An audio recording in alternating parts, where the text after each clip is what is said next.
It's one of the things about being a nomad. You really have to be aware of your surroundings and what's going on around you and the environment. Because things like this kind of have a heavy impact on your experience. Did you believe that just a few days ago it was sunny in the high 70s outside, and I was struggling to keep it below 90 in the van? So this crazy weather, it's been hot, hot, hot. Well, when I went up to get the van, it was snowing and cold and cloudy, and then it's been hot and sunny and climbing up, and all of a sudden, out of nowhere, in comes this storm system. And so, yeah, literally a few days ago, it was 95 degrees in the van and almost 80 outside. And now we got this, and talking about like a week of this kind of weather, where the highs are in the 30s or 40s, and snow and rain, and just kind of generally nasty. But as I was saying, when you're a nomad, you're just a little more, you're closer to. For most of us, we're living closer to the elements, closer to the land than when we were in sticks and bricks. And that's not a diss on sticks and bricks. It's not a diss on people who choose to live in houses or anything like that. I know sometimes it's that perception. That's not what I'm saying here. It's just reality. And the truth is, on a similar note, if you were backpacking and living in a tent, you're also going to be even more close to the land, more vulnerable to the elements than even someone living in a van or an RV. So it's just a matter of degrees. But the fact is that when you're a nomad, we're just closer to this stuff and it has a chance to have a greater impact on us.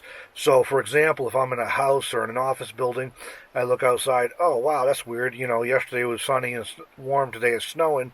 It's a minor inconvenience. The central heating kicks in, and I might get a little bit wet running out to the car or something, or maybe I'll do an errand early before the snow gets a little worse. But, yeah, it's probably not going to be a big deal unless it's a major storm.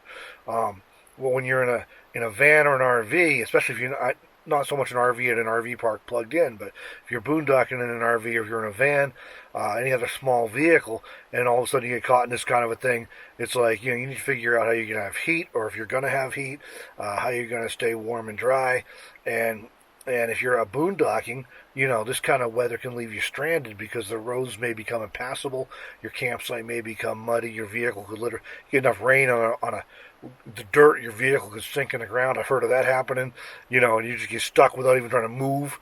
So you have to be aware of what's coming. And during times when it can snow, obviously you want to be watching for, that's a big thing, you're going to be looking for snow and ice and things that might impact you. During the summer months, you're going to be looking at things like a protracted period of severe thunderstorms, because you can get flooded in, or it can bring down trees or limbs that could leave you stranded.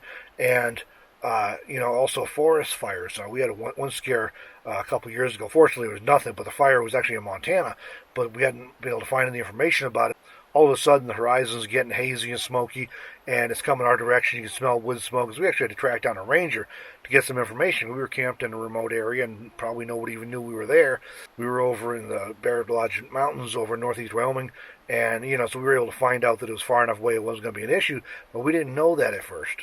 So it's just important to keep aware of that. Make sure you have fuel in your vehicle. Make sure you have water and food and adequate supplies of anything you need. And if you're using supplemental heat, like in this van, I have a Mr. Heater Portable Buddy. And yeah, I can run it for a few minutes, warms it up comfortably, takes the edge off. Then I turn it off for a while. The insulation and the reflectix help hold the heat in. So it's kind of an on and off thing. But you got to make sure you have fuel. Because, first of all, you may not be able to get out to get fuel if you get stuck for a little while, a few days, a week or something. And even if you're in a lot of rural areas, you may find out that if there's a storm coming in or a sudden cold snap, everybody else is buying fuel and it may not be available. So you just want to make sure you're well supplied in advance of anything like this happening. And so ideally, you want to keep an eye on the weather and at least be aware of it. If not, at least learn to watch the sky and be aware of signals you'll get from wind and clouds and things like that, humidity, anything like that might give you some clues that, hey, something might be going on here. And so I don't want to make it sound like it's some big scary thing being a nomad, because it's not. It's just that we're closer to the land than when we're in a traditional house.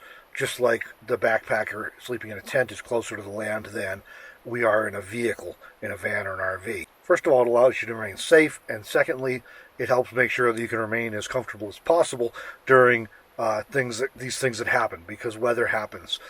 Just last week, Deborah was camped in a lovely spot on the eastern Sierra Nevadas in California, and loving her spot. And she looks, and it was nice. The weather was beautiful. She looks at the weather forecast, and lo and behold, there's a major storm coming that was shutting down passes and might have left her stranded for at least a week, maybe longer. So that's why you just have to be aware of these things and be prepared in case you do miss an alert. But then try to be aware of it, and if you're going to be camping somewhere without a signal, at least check the weather for 10-day forecast before you go out. It changes, things happen, but at least you'll have an awareness if there is something you need to know about at the time you're going out. And make sure you have food and water and fuel to hold you over until you're going to be able to get back in and get supplies, even if you end up being delayed for a few days or longer. All right, that's my quick little update for today. This is spring in Wyoming. It happens.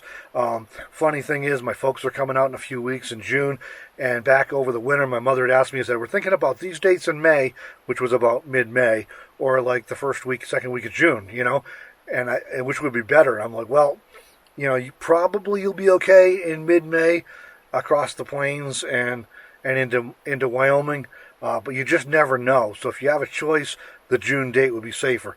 I sent her a screenshot last night of the forecast for the next week and said, I guess it's a good thing you're coming in June. All right, so thanks for joining me in this video, everybody. I hope you're warm and dry and comfortable wherever you are. Not stuck in a snowstorm like I am, looking in where it is for the next week. But, hey, it happens. If you like this video, please hit the like button and please subscribe if you're not already. And thanks for joining me, and we'll see you in the next video.